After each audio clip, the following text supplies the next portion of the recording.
In today's live stream, I'm going to cover a couple of topics. First, I'm going to share my Scalable Capital portfolio with you guys. Then I'm also going to share my Trade Republic portfolio, or not the Trade Republic, Trading212 portfolio with you. I've also gotten a couple of questions through email. Those emails were sent by the people that receive my newsletter. If you haven't already signed up to the newsletter, I try to send at least one or two newsletter emails per month. I try to send one every week, but it's not that doable at this moment. I'm trying to be more consistent with this kind of newsletters. Okay, the sound is still low. Okay, let me check something else. Okay. It's quite weird that it's showing me very high or very less decibels.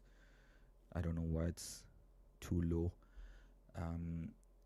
Anyhow, so I've also gotten some questions via the newsletter. People have sent me their questions, so I'll try to cover those as well. And then I'll also cover the questions that I see here in the comment section. So let me just start with the Scalable Capital portfolio. So as you can see here, right now I have two sections in Scalable Capital, but in a couple of days, the Bada Bank portfolio would be transferred to Scalable Capital itself. So previously, Scalable Capital did not have a complete type of license. Now they have it, and everything is going to be sent to Scalable Capital. And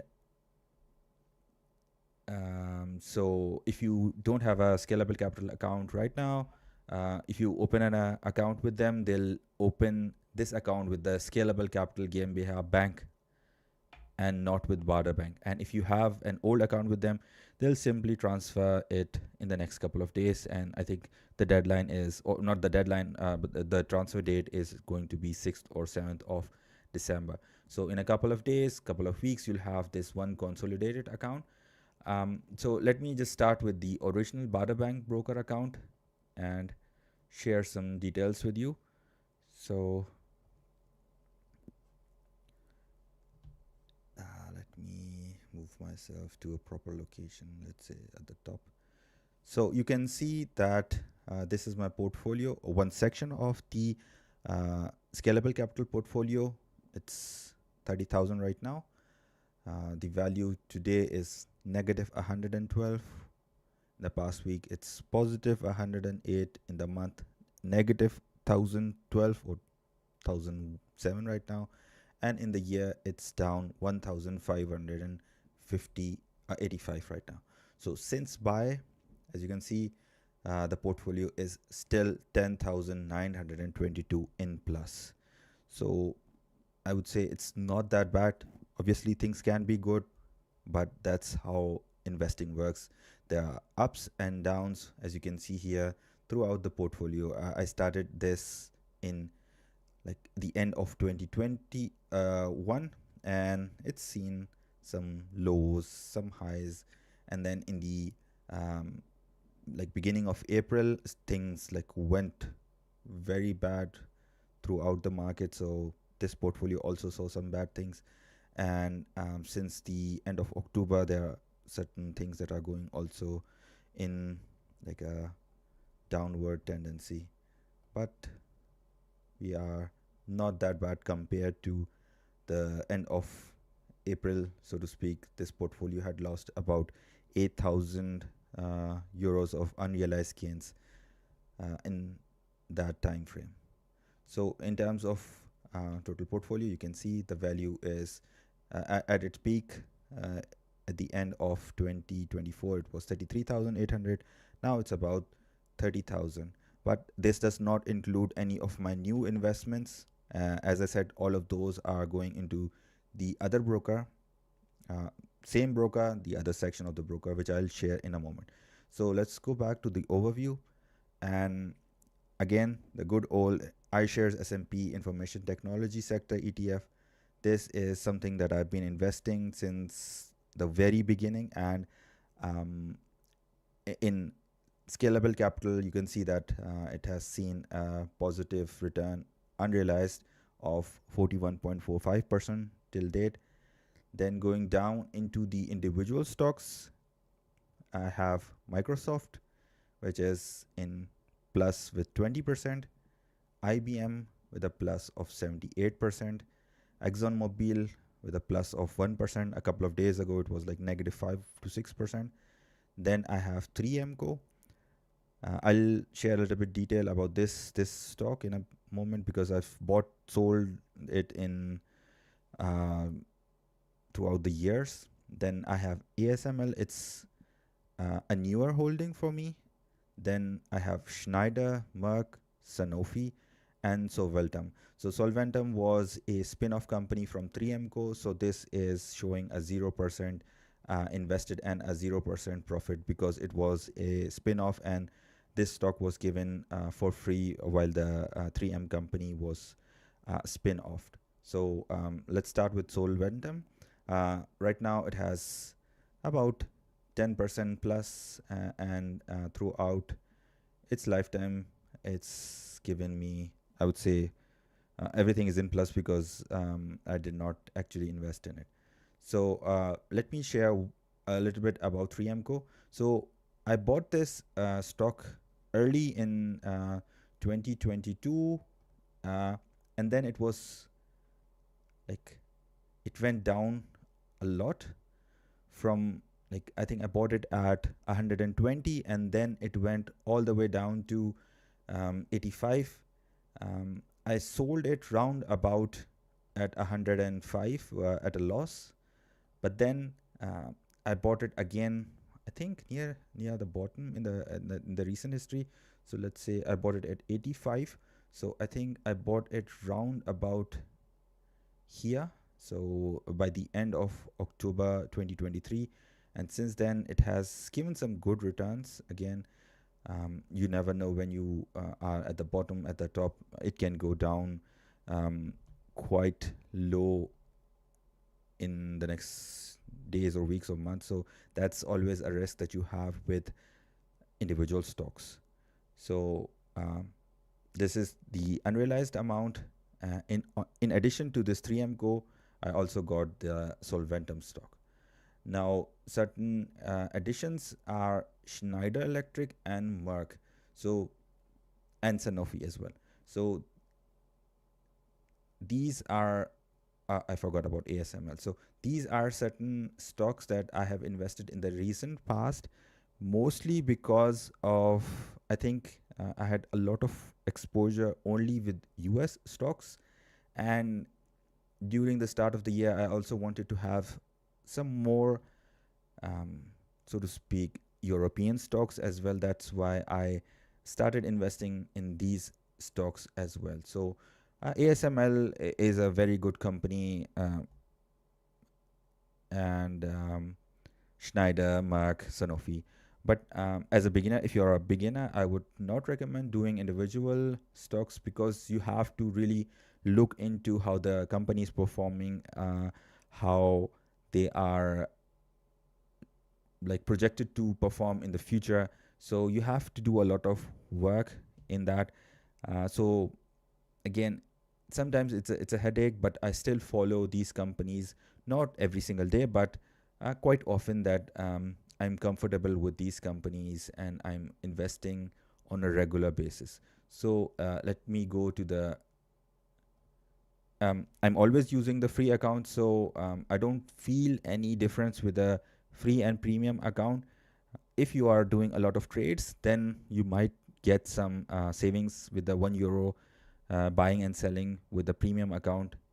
Even then, it's not that big of a difference. So if you look at this broker with the scalable capital section, here I am investing €50 with the ASML individual stock, then iShares S&P 500, €250 every month. Merck is €50, Microsoft, Sanofi, and Schneider. They are being invested every single month. So I do have a savings plan of 500 euros with Scalable Capital using their broker. So within this section, you can also see that within the past, I would say 3 or 4 months, let me just go and see. So this is since September 1st in the Scalable Capital Bank section itself. So since September, this portfolio has seen around about 138 euros in plus. So again, here I'm investing in ASML, Merck, Schneider, Microsoft, and Sanofi. Okay, so going back to the older broker, I'm also investing in, not anymore, but I was investing every single month in both Bitcoin and Ethereum. So in the past couple of months, I've stopped. Since April, I've stopped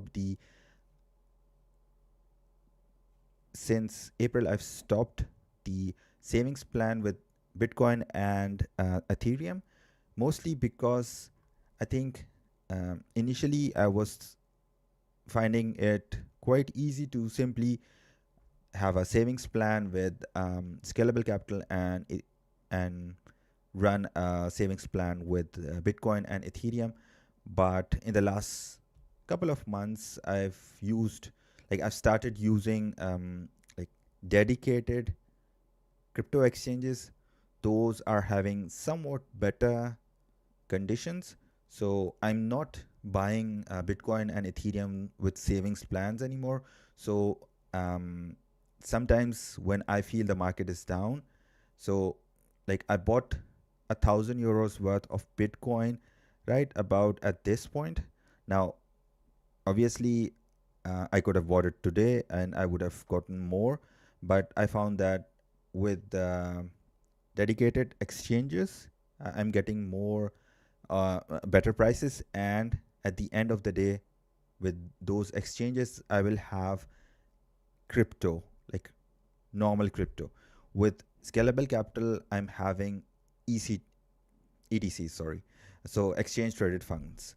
Uh, because with exchange traded commodities or exchange traded currencies, we are having a capital gains tax of 25% plus solidarity surcharge of 5.5%. So when I sell this at a profit, whenever I sell it, I'll have to pay taxes on it. And if you are aware of crypto taxes in Germany, you don't pay any taxes on capital gains if you have held your coin for more than a year. So theoretically speaking, if I sell this coin right now, I'll have to pay tax on 2,602 euros.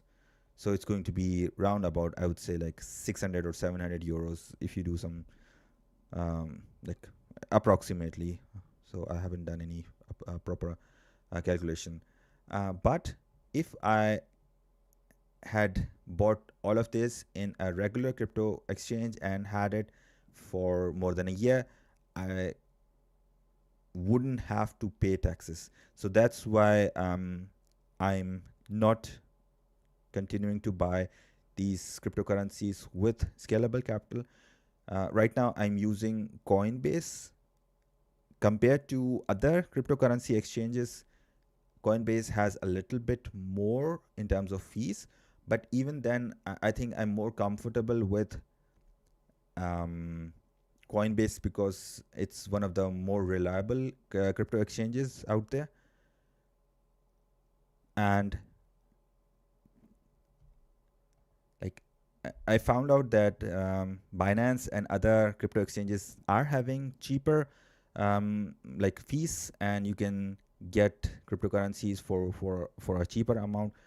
But I find it like for my personal like safety of like mind, um, it's better for me to just spend a little very small amount more and pay in higher fees and buy something with Coinbase than simply buy it with Binance just to have a little lesser of a fee.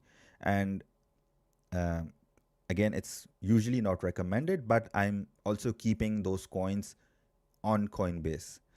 I'm aware that it's a safety risk, but I think I don't have that much. It's like around 1,000 to 2,000 euros worth of cryptocurrency in Bitcoin and Ethereum. So I don't think it's that much of a hazard to have this amount uh, on on the cryptocurrency exchange. But if you're someone who has a lot of coins or like tokens, then it's usually recommended to move that coin or those coins out of the platform and be secure. So that's the main reason uh, of why I have stopped using the savings plan with Scalable Capital to buy cryptocurrencies. Okay, so that's the whole thing with Scalable Capital. So if someone has questions regarding Scalable Capital, let me have a look at the chat if that is something which is asked. Okay, let me see.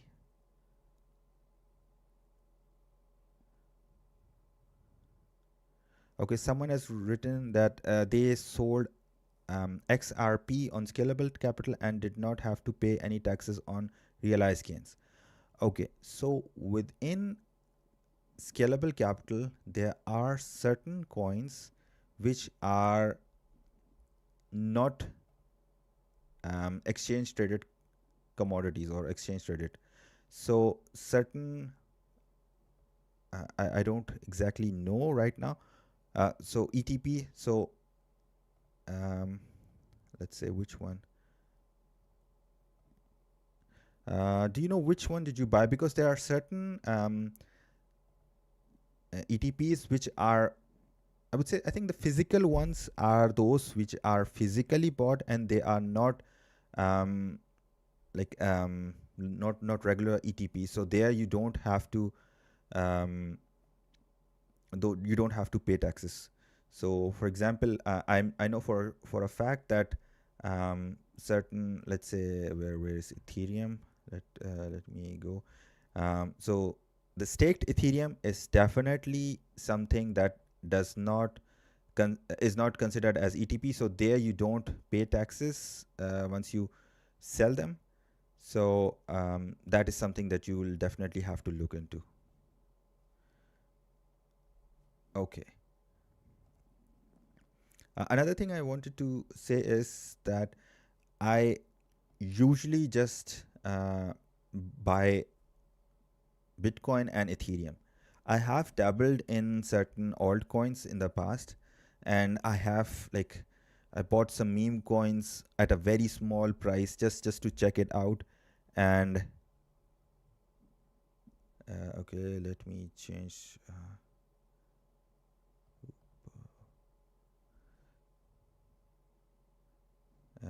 Wait a moment. Uh,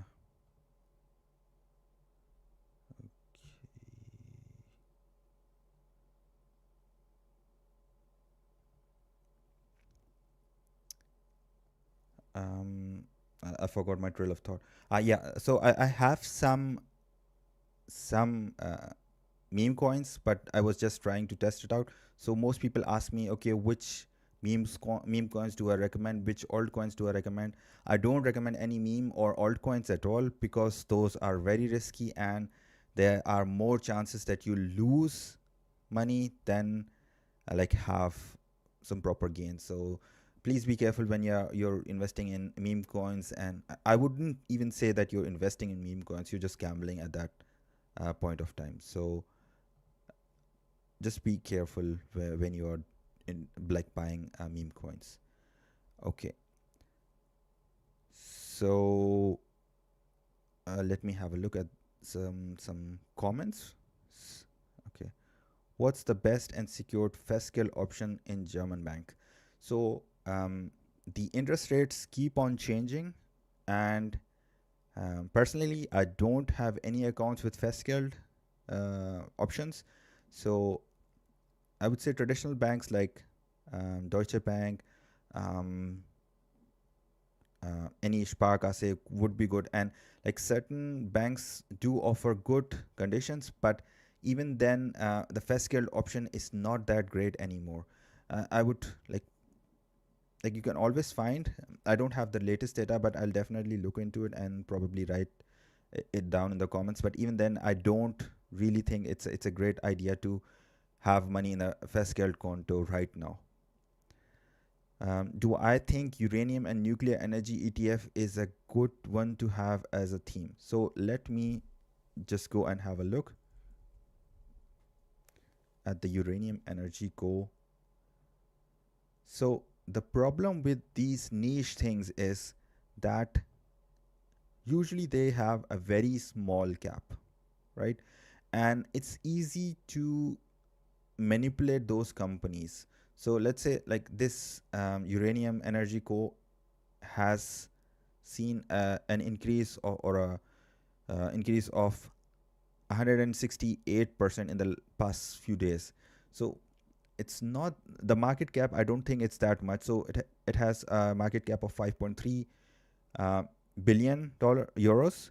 And if you look at the PE ratio, it is silly high. So 713. It's out of this world. So I don't think like if someone is investing in these kinds of things, they should definitely be like very well versed in how a company works, how to look at the revenue and look at their balance sheet, stuff like that, to really invest in these kinds of things. So I don't recommend anyone who is very new to these kinds of things to um, look or invest in like uranium or nuclear energy ETFs. Like right now, there was this clean energy or maybe something like that, renewable energy ETF. Yeah, I have to log in a moment. Let me do it again.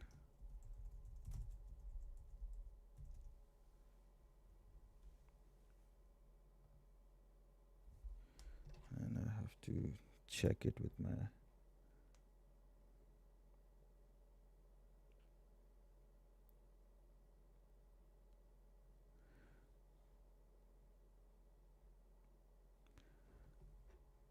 Okay, it should be approved. So let me go back. Renewable.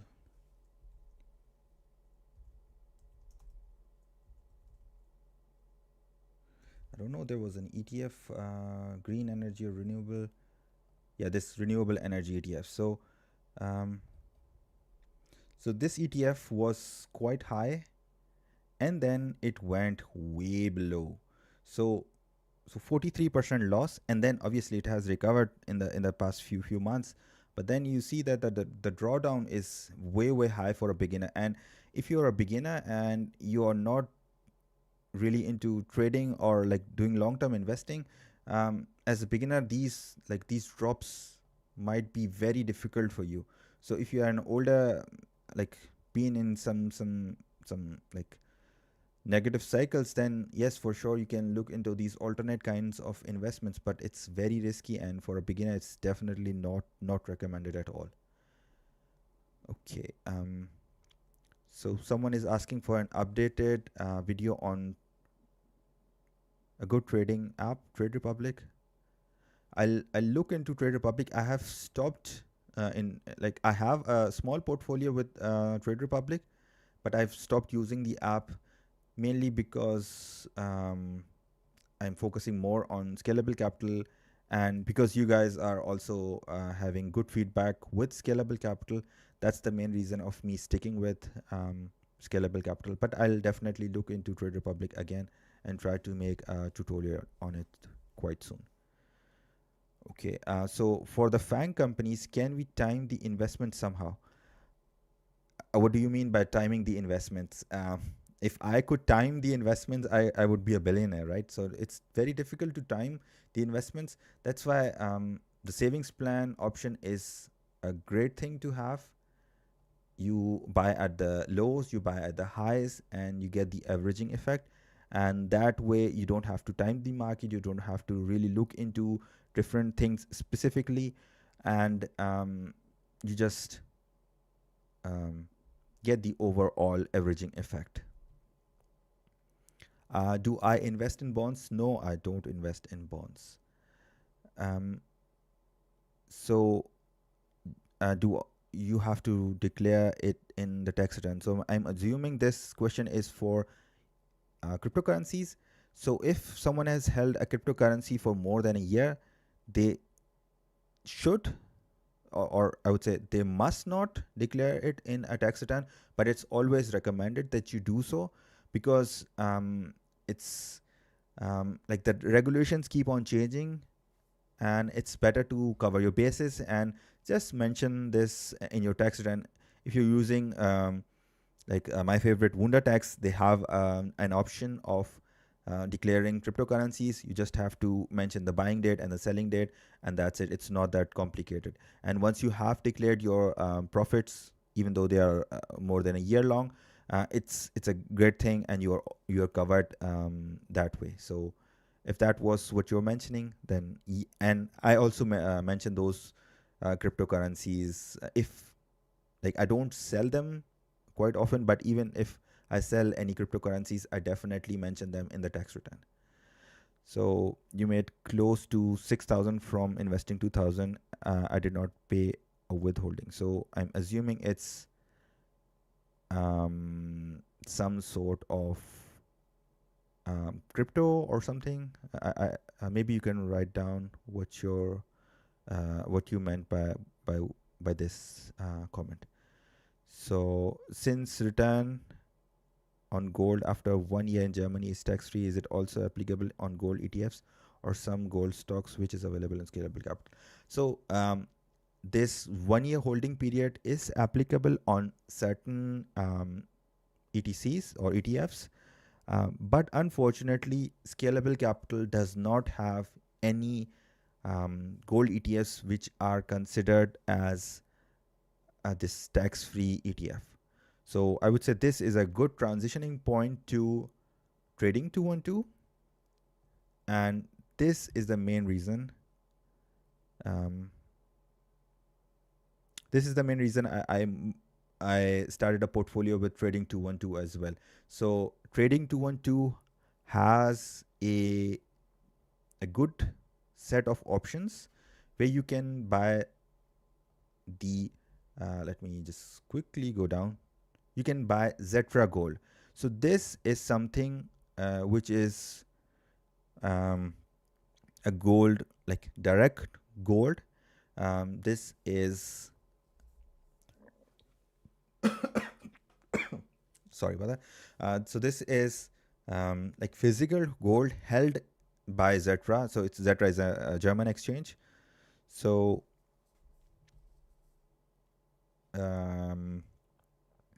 they have this physical gold, and if you have like a really high amount, I would say like a kilogram of gold in this Zetra gold, you have the right to actually get it sent to you. So this is a tax-free option. So you can simply invest in it, just set it and forget it. So this is a good option. So someone has wrote EUVAX in Scalable Capital is a tax-free option.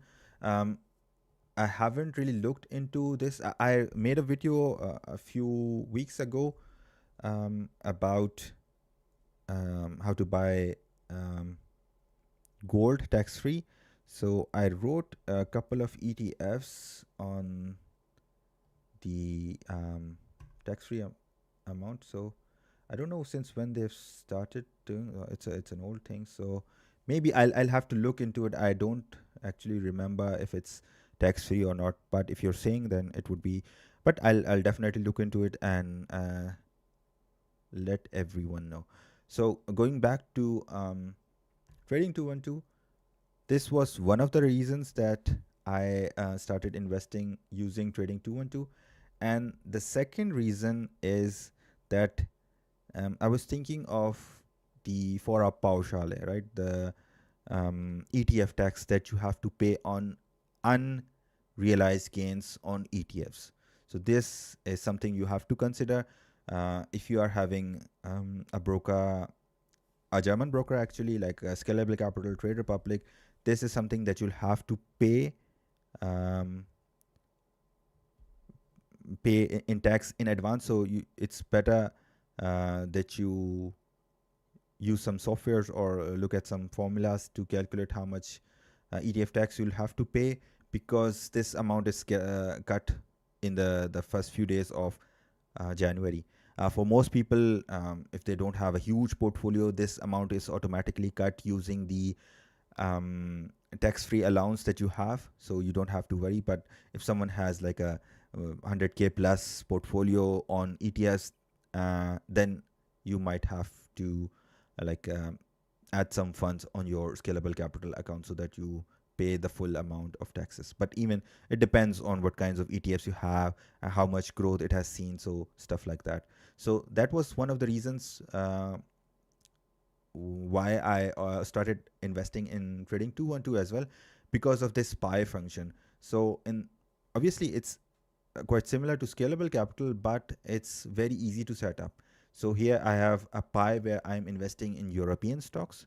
So I can easily set up the percentage of a specific stock. For example, here I'm investing in Sanofi, um, so which is at a weight of 6%, BASF at a weightage of 5%, Adidas with 5, Bayer with 5, Air Liquide with 5%, Unilever, Philips, Schneider, ThyssenKrupp, uh, Zetra Gold, and like these are European companies that I'm investing in, and it's like I would say it's a custom ETF that I've made based on European companies, and I automatically just invest a small amount every single week, and this I would say pie, or you can also like name it like a custom ETF every single week. So this ETF runs, I would say I'm buying 50 euros every single week. This savings plan, so to speak, runs every single Friday, and it's done automatically. So here, if I'm investing in these companies, I don't have to pay any ETF tax, because all of these are simply single stocks. And this option, which is provided by Trading212, it's not an ETF per se, and it's just an executing option, but it's relatively easy for me to change the percentage. Like I can easily move it to this with just a slider, and at the end of the day, it's quite easy for me. That was one of the main reasons of coming to like not coming to, but also investing using Trading212.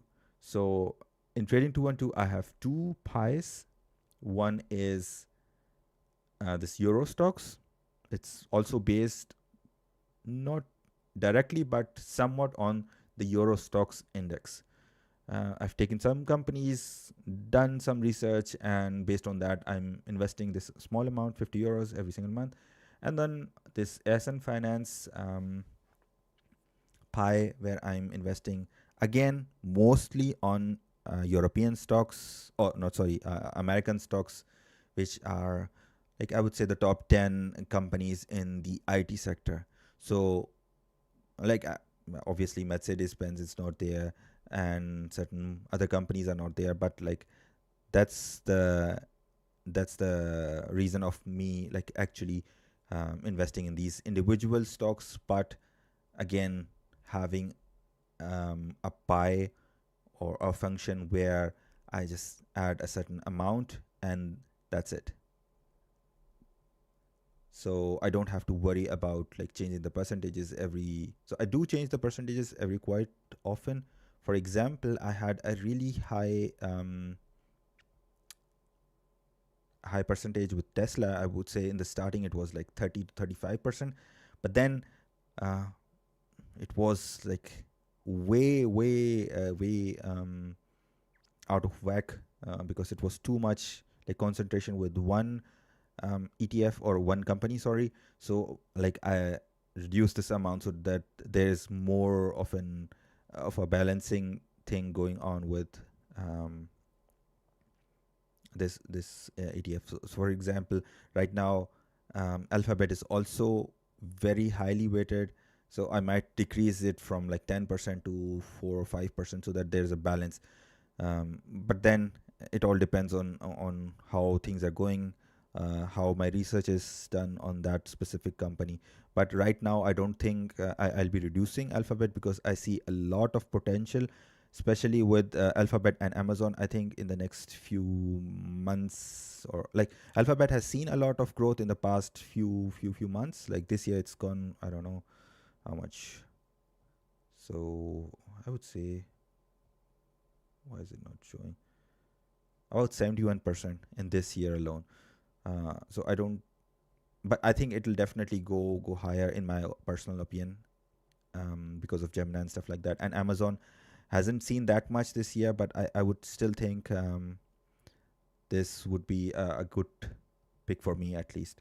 So this is something that's quite important, to think that with individual stocks you have to do your research. One thing that I have to mention is that they are not connected with the German finance arm. So if someone is investing using Trading 212, they'll have to do their own taxes. Now, doing the taxes, let me just go to one thing. Uh, Let me see the files that I have. So they do give you not necessarily a tax certificate, but they do give you an overview of um, of the dividends that you get, and based on that, you can definitely add all of that information in your. Um, for example, let me. Okay, so this is something that. Sorry. So they give you an annual statement, and with that information, for example, let me see if there's not sensitive information. Let me just quickly go and see. Okay. So let me share it again. So you'll get this kind of information, right?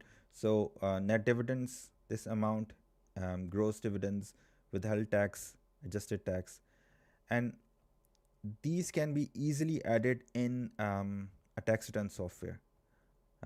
For example, in WunderTax, there are options where you can simply add these options, these numbers, and that's it. You don't have to do much. I'll probably make a video next year to cover these things when I'm covering tax returns, like probably January, February of next year, so that this topic is also covered. But one thing which is quite dangerous with this app is that it's going to be very difficult for you to declare ETF taxes because of the Fora Pauschale. It's I don't recommend anyone to buy ETFs right now with Trading 212 because of this option which is not available, and I'm not sure how would one like actually cover ETFs with Trading 212. I've talked to people with Trading 212. They have said that connection with the finance arm is one of their highest priorities actually. So they have said that they would have a connection with the finance arm by the first quarter of 2024, or sorry, 2026. So I'm hoping they have a connection so it's easier for people to buy ETFs, but I don't think it's a wise idea to buy ETFs using Trading 212 at this moment. Okay, so someone has asked if I could share my Trading 212 portfolio in detail. I'll probably make a dedicated video sharing my portfolio, but if someone is interested, they can simply look at these things. I'm scrolling very slowly so that you can have a look at it. So right now I have 3% Tesla, 3% SAP, Qualcomm, Novo Nordisk, International, IBM, Applied Materials, AMD, Oracle, Mercedes-Benz, Apple, Nvidia, Microsoft, Meta, ASML, Amazon, and Alphabet in this portfolio. And This other one is Eurostox. Like not every company, but you can simply search for Eurostox index and you'll find all of these companies. So again, if anyone is interested, they can have a look. And almost all of these companies are round about 5%. So someone asked, am I investing in gold and silver? Yes, only in gold, but a very, very small amount.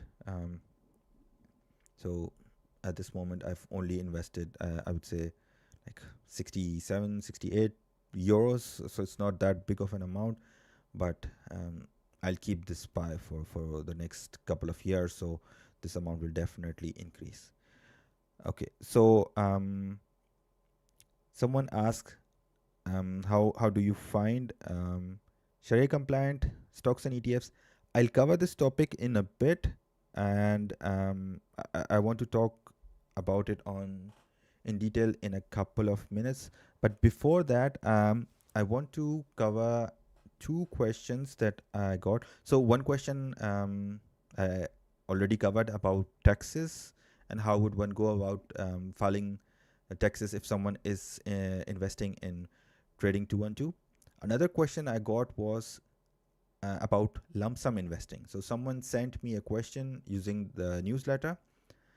They said that they have 50,000 euros that they want to invest in lump sum, and they are already investing in gold, ETFs, and certain individual stocks. So if someone has this much amount as a lump sum, if I were in their position, I would really look into real estate, because this is something that's, I would say, if you have like 50,000 lump sum, then it's obviously your salary and your expenses are not that high. Like your salary is high, you have a really high savings rate, so that's why you're having 50,000 lump sum. So I would really look into real estate. And if real estate is not an option, then I would definitely look into spreading these things in equal amounts relative to my current portfolio. So let's say if I'm invested in 50% in ETFs, 25% in stocks, and let's say 20% in gold and 5% in cryptocurrencies, then I would like not invest, like direct advice for you. But if I were in your case, and if I were in your shoes, I would definitely divide it according to my current portfolio, and that's it. Like it's not it's not a great thing to like directly invest in a specific stock if I don't have any research behind it. Another question was from someone who asked about private pension plans. So they wanted me to answer, why is it beneficial for someone to invest in private pension plans, and why not just in ETFs? So this private pension plan investing is really optimal um, to for those people who have a really high income.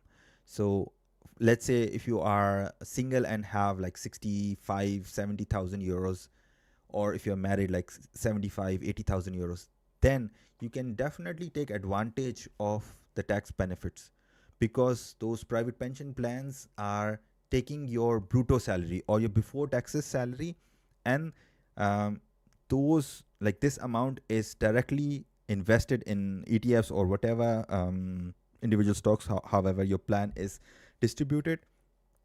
And then this is a before taxes thing, and you pay a very very small amount um, in taxes. So this money goes directly in your pension plan. And if you're having less salary, then it's not that of a like that much of a benefit. If you are like earning 55,000 euros, you don't get that good of a tax benefit. So it's always like a balancing act between people who want to optimize their taxes, who want to stay long term in Germany, and want to stay invested, are really interested in like optimizing their taxes. So this is something, and you can always do both of these things in parallel if your salary is quite high. If you're interested, I've made many videos with David from Invertaz. He's a great guy. You can always get your free consultation with him. It's not mandatory. It's not mandatory to like buy a private pension right after you have a free consultation with him. So I always recommend go talk to him if you are a high earner, like 75,000 euros per year, and are interested in staying in Germany in the long term. Then it's a great thing. And even if you're not thinking of staying in Germany for a very long time, but you're a high earner, even then it's a good option to really look into private pension plans because of the tax optimization. So that's another question I wanted to cover. And what else? There was another question. Let me just look at it again. And my apologies. Like I've gotten many questions, but it seems that I'm not able to connect to my server at this moment. So it's very weird. So obviously, my apologies for if I don't answer your questions today. Um, yeah, I'm still having this problem. Okay, so let me go back to the comments section. Can share. Okay, so let me talk about Sharia compliancy.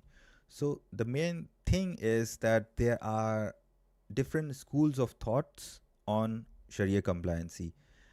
So depending on which like school or like what's this yeah, school of thought you follow, there are many, like four mainstream ones, and then certain like subsections of those.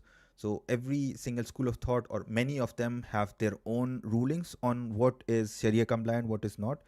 For most people in my, like, I won't say most people, so for like in ease of understanding, you can always look at the Islamic ETFs. For example, let me share uh,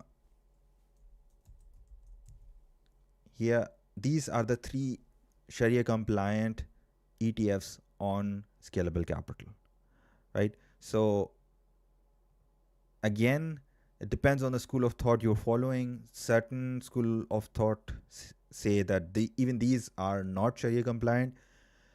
So it's a difficult thing to say, as I'm not a religious scholar and I don't like I cannot give you a ruling on which school of thought you're following. So it depends. Like ask a religious scholar or who is in your school of thought to get their opinion. But for like for many people, or at least like for the sake of simplicity, let's say if someone is looking to get started with Sharia compliant investing, then these three options are really good starting point. And if someone is looking for like individual stocks, uh, again, these are really good starting points. For example, if someone is looking for Sharia compliant stocks in the United States, right? You go into this ETF, and then you go into the let's say document. I don't think they have this here. So let me quickly Google this ETF and then share the individual stocks with you guys. So okay. So for example, this is a Sharia compliant ETF. So if you're looking for individual stocks, you go to the positions, and then you can see which companies are present in this Sharia compliant ETF. For example, Microsoft, Tesla, ExxonMobil, Johnson and Johnson, stuff like that, and uh, invest in these companies if you want. If you're looking for individual stocks, like according to this ETF, all of these companies are Sharia compliant, and obviously companies go in, companies go out of Sharia compliancy. So like looking at individual stocks, you might have to sell a position um, or buy into other positions. So it depends. And as I said, the rulings are different. Some say that if there is a 3% ish interest in the company, it's not Sharia compliant. Some say, like, obviously there are certain obvious rules that companies have to like certain industries are not allowed those aren't Sharia compliant, so those are different or difficult or like different kinds of things that you have to consider. But for someone who's really looking to like simply get started with Sharia compliancy, these three ETFs are really good starting point for you. And with individual stocks, you can definitely go inside, search for these stocks, get to this file, this website, go to the positions and see the individual companies. If you are interested in individual stocks, you can definitely look into these things. Okay, so real estate ETFs. I don't invest in real estate ETFs, so I cannot share my experience with you right now. But I'll definitely look into the topic and share it in the comments, definitely for sure. So can we buy fractional shares on Trading212 without savings plan? Yes, you can definitely buy fractional shares. For example, let's go to whatever, let's say Microsoft.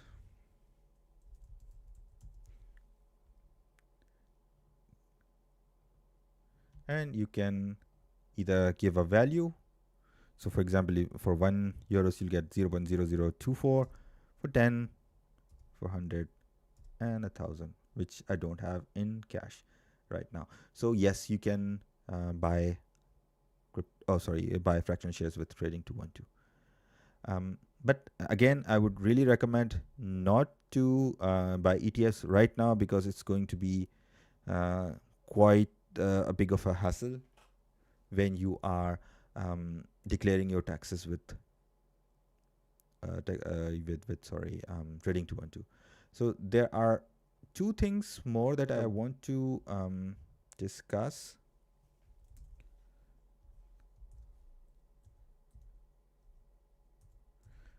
Actually, three things. So the first thing is that if you don't know already,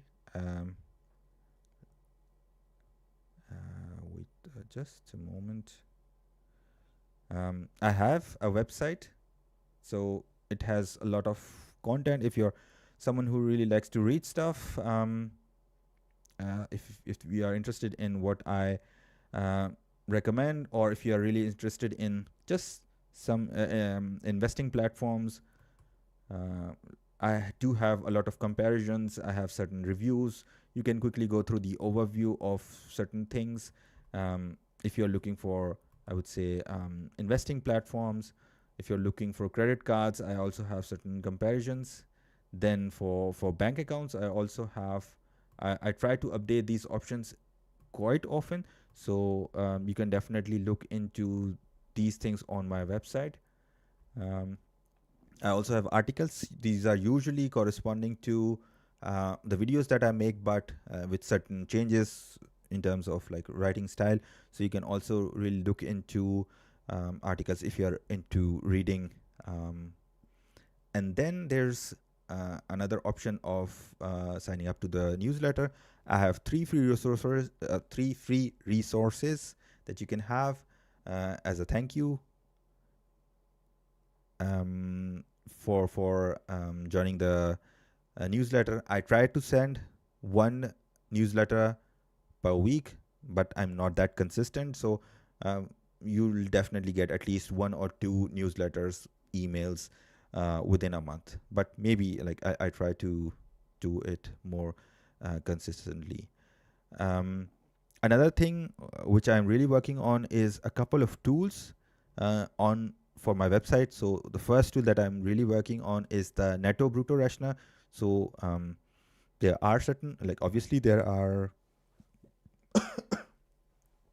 options available on the internet. Most of them are in German, so I'm trying to work on an English version of that.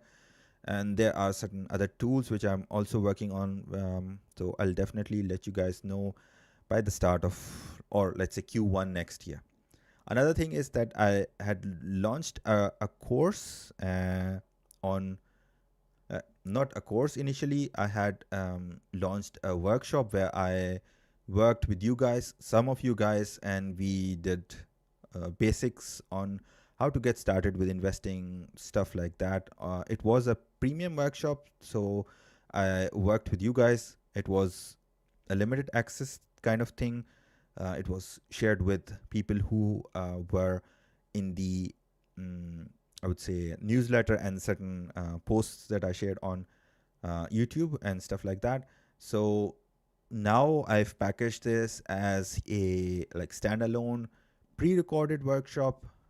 So you'll get like 90 plus minutes of different topics for someone who's really uh, beginner investing, beginner in investing. So for example, let me go to the course outline very quickly. Um, so it does include the basics of how to really stay consistent with long-term investing, like the psychology of financial control, how to build a 3-tier budget, then setting up your financial goals, and then I go really into building a path for building wealth in Germany. So these things I've covered. I'll also add a couple of new modules. Like I'll make certain tutorials which will be really in depth of how to use scalable capital, trading 212, like in very very high detail. Like I try to make videos on these topics for YouTube, but those are higher level videos where I try to keep those things engaging, like 7 8 10 minutes long. But then like for this course I'm planning to make really in-depth videos, like an hour 2 hour long sections. I'll also cover Sharia compliancy in detail, so if you're interested, you can definitely look into it. It's not a free option right now. It's on sale. I also have sent people discount coupons using like my newsletter. So if you are registered there, I like sometimes I do send additional coupons for people who are interested. So these were the things that I really wanted to discuss today. Let me just answer a couple of final questions before we finish today's live session.